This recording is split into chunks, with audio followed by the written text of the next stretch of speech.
Do we try and keep the lights on? It seems that we're not able to get sustainable power from Eskom. They've, of course, got many issues they're dealing with. It could take years for us to try and get that system stabilized. So a lot of us frustrated by the power cuts. It's been just about every evening. In fact, it has been every evening this week. So what are the alternative ways of countering blackouts on a long-term solution? Matthew Cruz from Clean Energy Transition joining us. Hello, Matthew. Good to have you with us. Do me a favor. Won't you turn your camera on for us? I know you can hear me. Just turn your camera on for us, if you don't mind, Matthew. So are we talking about installing solar, or are we talking about buying generators? How do we do this from a clean energy solutions perspective?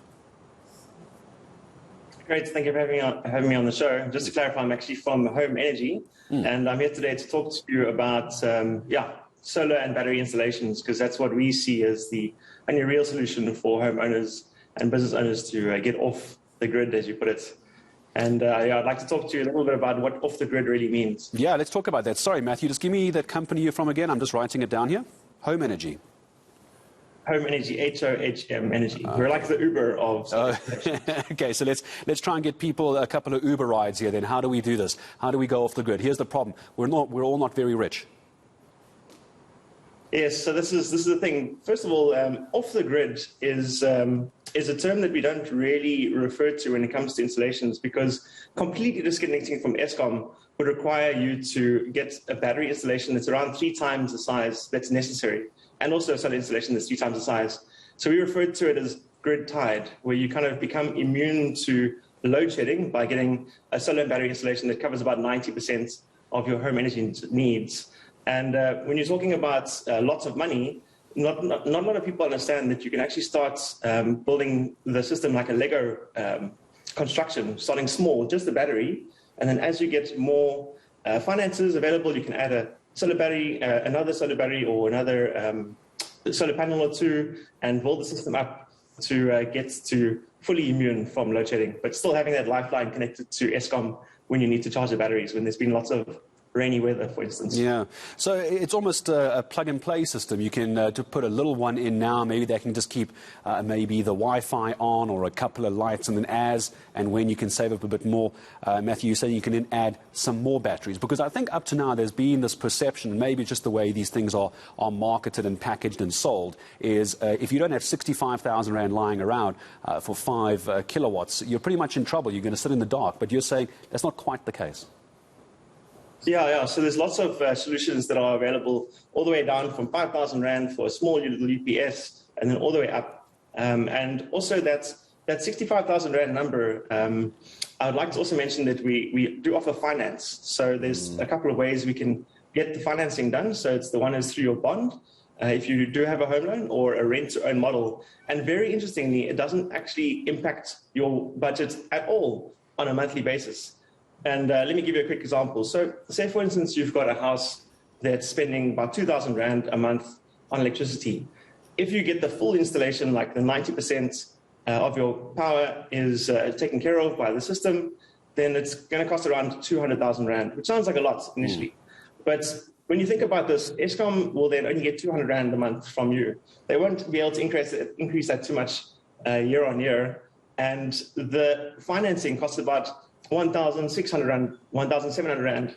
So you're saving 1,800 Rand, spending 1,700 Rand. You're actually saving 100 Rand a month while becoming immune to load shedding completely, and also not giving any more contribution to the climate with emissions from the coal power stations.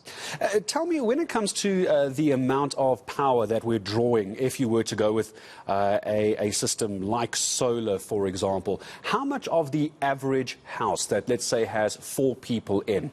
Let's go for the average house. I'm going to throw some scenarios in here. You've got 2 TVs, you've got 2 computers, you've got a couple of lampshades next to the TV, and a few downlighters. How much power, what size on average? Is someone sitting at home now on the couch going, all right, Matthew, how much do I need? What does the average home in SA need to keep the basics on? By basics, we mean Wi-Fi, maybe charge a cell phone, some Netflix, and a couple of lights. Yeah, so the basics you just mentioned will take about 1 kilowatt, 1.5 kilowatts to power.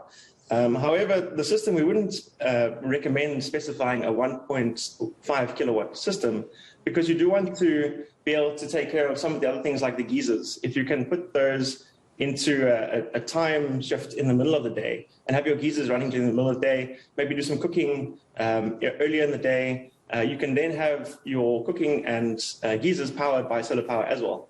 So yeah, 1.5 kilowatts, if you're going to just go for a small little inverter that you can buy from the shops, that should be able to cover your Wi-Fi and some lights around the house, but that's just on some plugs alone. It's not going to come through your system into your electrical grid that you have at home. So you can get a small little battery that will take care of that. Yeah. And yeah, a 3 kilowatt battery will take care of everything.